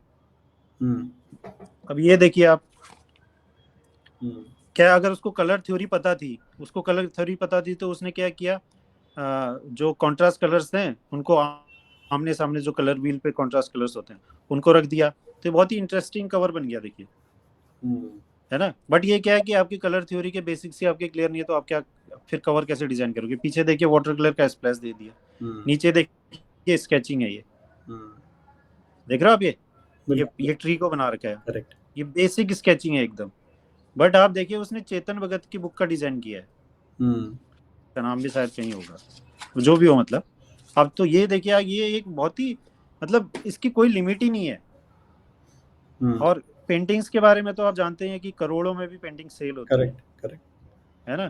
तो हम्म लोग तो ड्रीम इलेवन पे टीम बना करके अपना अपनी किस्मत आजमा रहे हैं। हम्म हो सकता है आपके पास कोई ऐसा क्लाइंट आ जाए जो आपकी पेंटिंग को बड़े रेट पे खरीद ले, हम्म। तो एक टाइम का जैकपॉट लग गया वो।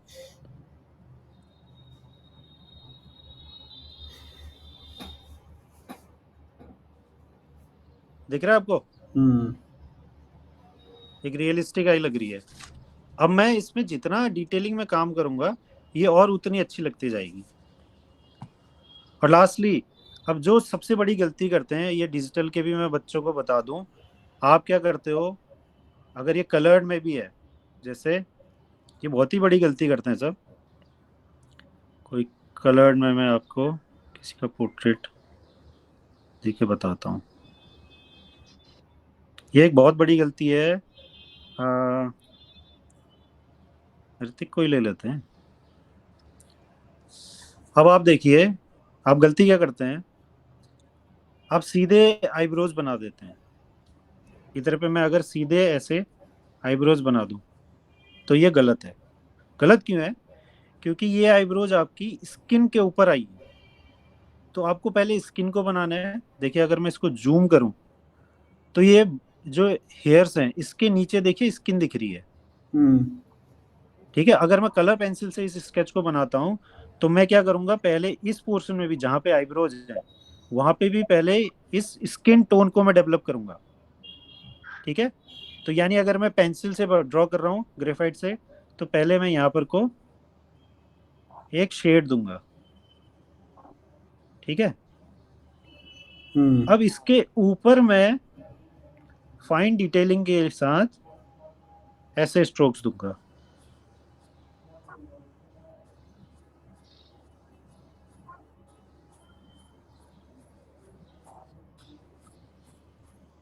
अब जाकर के ये मेरा काम पूरा हुआ।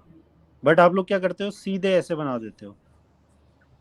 ऐसा नहीं करना है, खासकर जब आप कलर में बना रहे हैं। आपको पहले नीचे स्किन का कलर देना है, स्किन टोन देनी है, उसके बाद जाकर के आपको ये आईब्रोज को बनाना है। ठीक है, अच्छा, इसमें 3D इफेक्ट कैसे डालते हो आप एडिशनली, जिससे वो दिखता है एक्चुअल मतलब रियलिस्टिक, और वो वाला थोड़ा सा तो आपने देख ही लिया। अगर मैं मैं इन वैल्यूज को ड्रॉ ना करूं, जैसे ये वाला पार्ट है, करेक्ट अगर मैं इन वैल्यूज को ड्रॉ ना करूं तो ये क्या हो जाएगा, एकदम फ्लैट हो जाएगा। करेक्ट। है ना? अब जैसे क्या है, अभी मैं इसको बिना इसके ही ड्रॉ करता हूँ। ठीक है,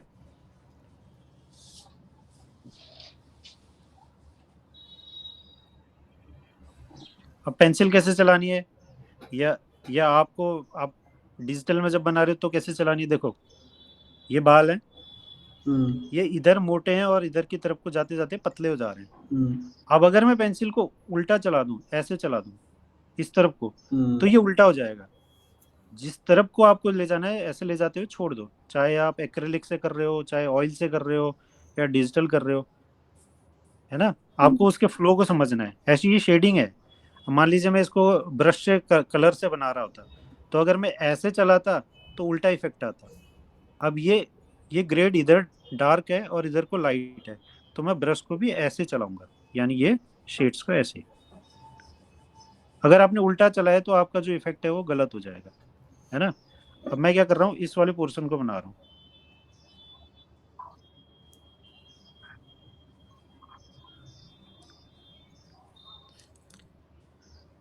ये ऐसे ही छोड़ा है मैंने।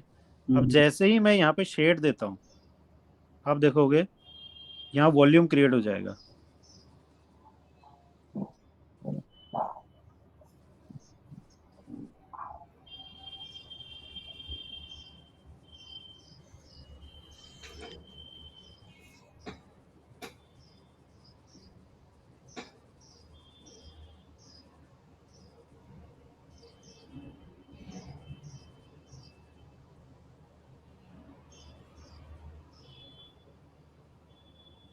देखा? करेक्ट। तो अगर मैं इन टोन्स को ही डेवलप नहीं करूंगा तो पता ही नहीं चलेगा कि वो, मतलब उसमें 3D वाला इफेक्ट आएगा ही नहीं। है ना? तो सब वैल्यूज का कमाल है। आप प्रैक्टिस के लिए, मैं जो भी बिगनर्स हैं उनको मैं यही बोलूंगा कि ऐसे रेफरेंसेस को चूज कीजिए जिनमें टोनल वैल्यूज हैं, तब आप अपने काम से सेटिस्फाई हो पाएंगे। आपको लगेगा कि आपने कुछ किया है। ये बट एक लेवल होना चाहिए, आपको पता होना चाहिए कि कहाँ पे पेंसिल को छोड़ देना है। अगर इसमें बहुत ज़्यादा डार्क कर दूंगा, मतलब इतना डार्क कर दूंगा, तो फिर ये सब बिगड़ जाएगा मामला।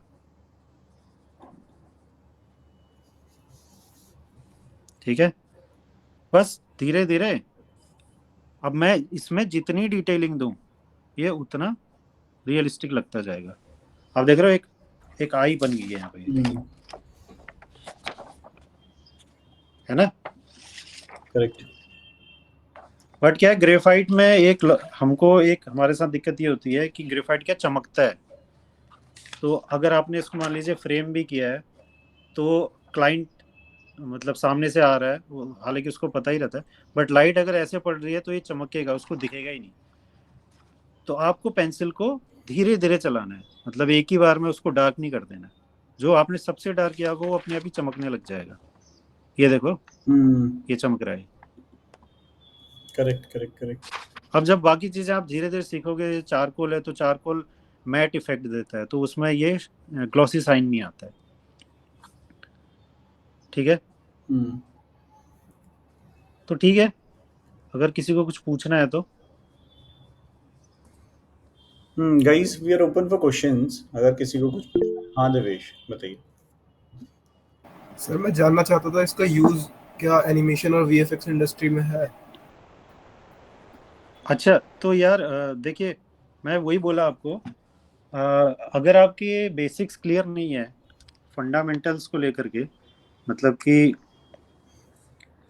जो मैंने अभी आपको जैसे आई के लिए ही बताया, तो एनिमेशन और वो सब तो मुझे इतना नहीं पता, लेकिन जो आपकी थ्योरीज हैं, जो बेसिक्स हैं आपके, अगर आपने जैसे बॉडी प्रोपोर्शन के रूल्स हैं, मैंने जो बताया कि 7.5 होता है, और जो छोटे बच्चे होते हैं उसमें 3.5 से स्टार्ट होता है।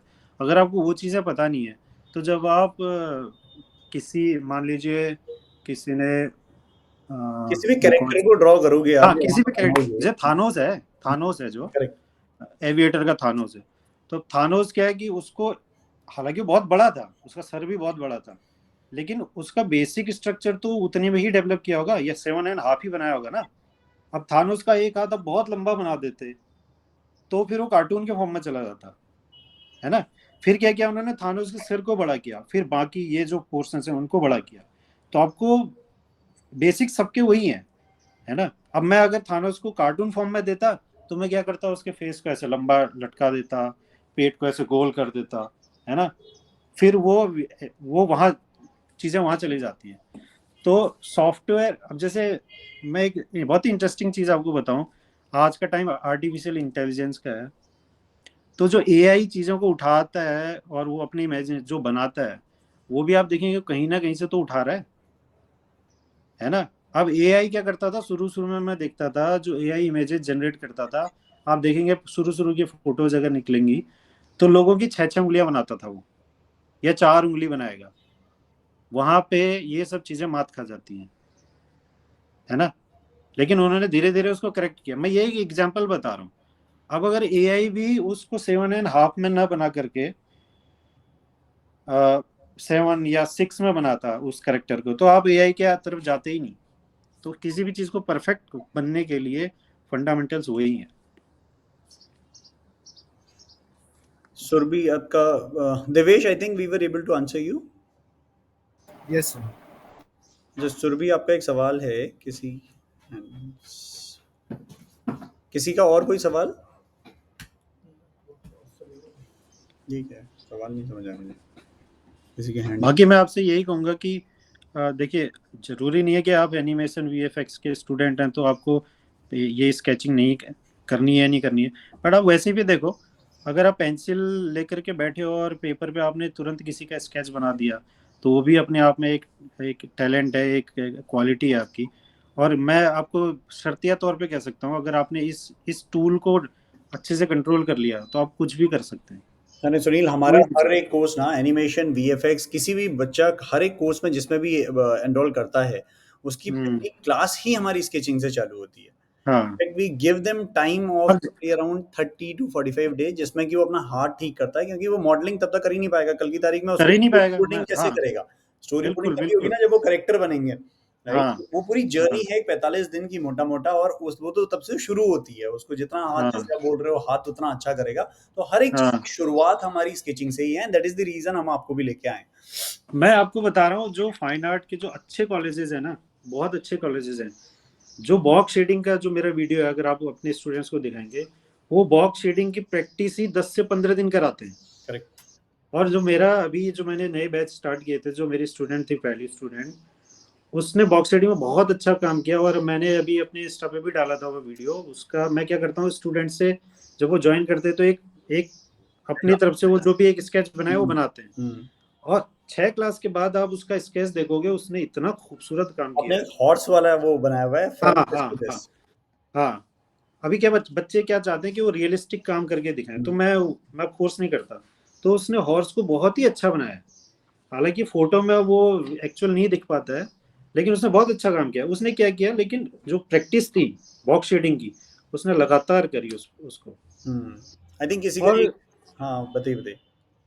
और जो रूल्स हैं, जो जैसे प्रोपोर्शंस के रूल हैं, 1 डायमेंशन 2 डायमेंशन, तो वो अगर आपने स्केचिंग में नहीं सीखे, फाइन आर्ट में नहीं सीखे, तो आप मान लीजिए कोई आर्किटेक्चर स्ट्रक्चर बना रहे हो, कुछ भी बना रहे हो, तो अगर आपने उन रूल्स को नहीं पढ़ा है तो आप बना ही नहीं पाओगे, आपका फ्लैट दिखेगा वो। सब जगह यूसेज। आप एक्सयूवी अगर 700 देखते हैं तो उसका भी डिजाइन कोई डिजाइनर बना रहा है ना, उसकी भी बिल्कुल पहले बिल्कुल। स्केच बना होगा। तो हाँ वो हम थानोस बोलें कि हम एक्सयूवी देख लें, हर एक चीज पहले डिजाइन है। इंटीरियर डिजाइन बोलें, हम जाते हैं अगर हम कोई प्रॉपर्टी बड़ी सी कोई देखते हैं, हम प्रॉपर्टी को खरीदना चाहते हैं कि सोसाइटी में जाते हैं, तो उसका इंटीरियर डिजाइनर कोई बना रहा है, आर्किटेक्ट उसका हाँ डिजाइन हाँ जाके तो वो हाँ एक्चुअल में आएगी। बिल्कुल। राइट। टू दैट एक्सटेंट कि भैया हम बोलते हैं ये एयरफोर्स के जेट्स हैं, तेजस भी बन रहा है, तो तेजस भी बन रहा है, कोई ना कोई उसका स्ट्रक्चरल डिजाइन कर रहा है। Exactly exactly। आप और सबसे बड़ी खूबी क्या है इसकी ना, आप स्केचिंग की अगर प्रैक्टिस करेंगे, क्योंकि किसी भी आप कभी भी किसी बड़े एग्जीबिशन में जाइए, जो वहाँ बड़े आर्टिस्ट होंगे। अब जो मैं आपको बता रहा हूँ, हमारे जो मेरा ललित कला एकेडमी का जो हमारा एग्जीबिशन हुआ था, उसमें जो गेस्ट आए हुए थे, वो थे राम सुथर। राम सुथर है पद्म भूषण, और उन्होंने सरदार वल्लभ भाई पटेल की जो स्टैच्यू बनी है, स्टैच्यू ऑफ यूनिटी, उसको बनाया उन्होंने। तो वो इसी बात पे जोर देते हैं कि आप स्केचिंग की अगर आप डेली प्रैक्टिस करते हैं, तो आप क्या करेंगे। अब जैसे मैंने आपको आज आई के बारे में बताया, अब आप ना चीजों को वैसे नहीं देखोगे, अब आप चीजों को उस हिसाब से देखना शुरू कर दोगे, जैसे जैसे आप प्रैक्टिस स्केचिंग करने लगोगे, जैसे जैसे लोगों को ड्रॉ करने लगोगे। तो जो आप मान ली मार्केट में भी जाएंगे ना, आप चीजों को उन्हीं हिसाब से देखना शुरू करेंगे, तो आपकी ऑब्जर्वेशन पावर डेवलप होती है, और वहां से बहुत कुछ सीखने को मिलता है। फिर मैं रोड पे जाता हूँ तो मुझे अपने रेफरेंस दिखाई देते हैं जहां तहाँ, मतलब मैं सोचता हूँ कि मेरे हाथ में कैमरा हो तो मैं तुरंत इसकी फोटो खींच लूँ। और ये भी एक चीज मैं बता दूं, जो फाइन आर्ट को परस्यू करना चाहते हैं, ये बहुत जरूरी है कि आप अपने खुद के रेफरेंस बनाइए, मतलब फोटो खुद खींचिए, अपने इमेजिनेशन से बनाइए, क्योंकि ये पिंटरेस्ट वगैरह पे जो भी होता है, इस पे कॉपीराइट क्लेम आ सकता है कल के दिन। तो कॉपीड काम वो आपके वैसे व्यूज के लिए या उस चीज के लिए ठीक है, बट जो कमीशन वर्क होंगे आपके, वो अगर आपका अच्छा क्लाइंट होगा तो वो आपके ओरिजिनल कंटेंट को ही खरीदेगा। ठीक है, तो इस चीज का ध्यान रखिएगा। आई थिंक एक सवाल आया है इसमें देवेश का कि सर मेरी कलर थ्योरी बहुत खराब है, मैं इम्प्रूव कैसे करूं, प्लीज एक्सप्लेन फ्रॉम बेसिक्स। अब आई डोंट नो वो कितना टाइम है आपके बेसिक से, तो नहीं बट यार, वो देखो अभी तो नहीं हो पाएगा, हाँ करेक्ट। उसके लिए हम अगले दिन कभी हाँ। क्लास रख सकते हैं, क्योंकि वो बहुत ही बड़ा टॉपिक है हम्म। ना। बट आप कलर व्हील कितना मैं बता सकता हूँ कि जो कलर व्हील होता है, कलर व्हील को प्रिंट करके, अच्छी क्वालिटी में कलर व्हील को प्रिंट करके अपने सामने रखिए, चाहे आप क्लास में हो, चाहे आप घर पे डिजाइन कर रहे हो, या कुछ भी, कलर व्हील को अपने सामने रखिए, चिपका दीजिए, कलर व्हील को स्टडी कीजिए। कलर व्हील को आप जितना अच्छे से समझेंगे, और अगर आप एक्रेलिक ऑयल या वाटर कलर पे काम करते हैं, तो कलर व्हील को बनाने की प्रैक्टिस कीजिए। मैं ये बहुत ही सिंपल एक्सरसाइज बता रहा हूँ, अगर आप कलर व्हील पे काम करेंगे तो आप देखेंगे कि आपका जो एक्चुअल में काम है वो अपने आप ही बढ़िया होने लग गया है। और जो ये बॉक्स शेडिंग की जो प्रैक्टिस है, ये आपको कलर्स के साथ भी करनी है। जैसे रेड के आपको शेड बनाना है, तो लाइट से लेकर के डार्क, डार्क से लेकर के लाइट, इसकी प्रैक्टिस कीजिए। डार्केस्ट रेड, अब वो डार्क कैसे होगा? छोटा सा एग्जांपल दे रहा हूँ कलर थ्योरी का। अगर मुझे रेड को डार्क करना है, तो मैं उसके कंट्रास्ट, कलर व्हील में जो कंट्रास्ट में है, उसको अगर थोड़ा सा उसमें मिला दूं, तो वो डार्क में ले जाएगा उसको, बट वही वो उसको डल भी करेगा। ठीक है। और जैसे जैसे मुझे उसको ब्राइट करना है, ब्राइट तो देखिए वैसे तो बहुत सारे तरीके हैं कि आप पानी ज्यादा मिला लीजिए, बट अगर मुझे उसको डल करना है, तो मैं उसके जो जो जैसे कलर व्हील है तो येलो है और इधर रेड है, तो मैं उसमें जितना येलो करूंगा, मिलाऊंगा, वो उतना लाइट होता जाएगा, लेकिन मैं उसमें जितना ब्लू मिलाऊंगा वो उतना डार्क होता जाएगा, है ना। और रेड और ब्लू मिलकर के लास्ट में ब्लैक हो जाएगा, ठीक है। तो कलर थ्योरी को आप कलर व्हील के माध्यम से समझिए और उसकी प्रैक्टिस कीजिए। Devesh, I think starting point तो आपको रेफरेंस मिल गया होगा, बाकी आई जी थिंक डेप्थ में समझने के लिए I think that is the reason we have this expert faculty there. तो सुनील हैं हमारे पास, आई थिंक वो अगली हमारे पास साथ वर्कशॉप भी लेते रहेंगे, एंड उसके साथ और डिटेल में जानने के लिए then you can connect with us, we will ask him to take official classes with us as well. बिल्कुल।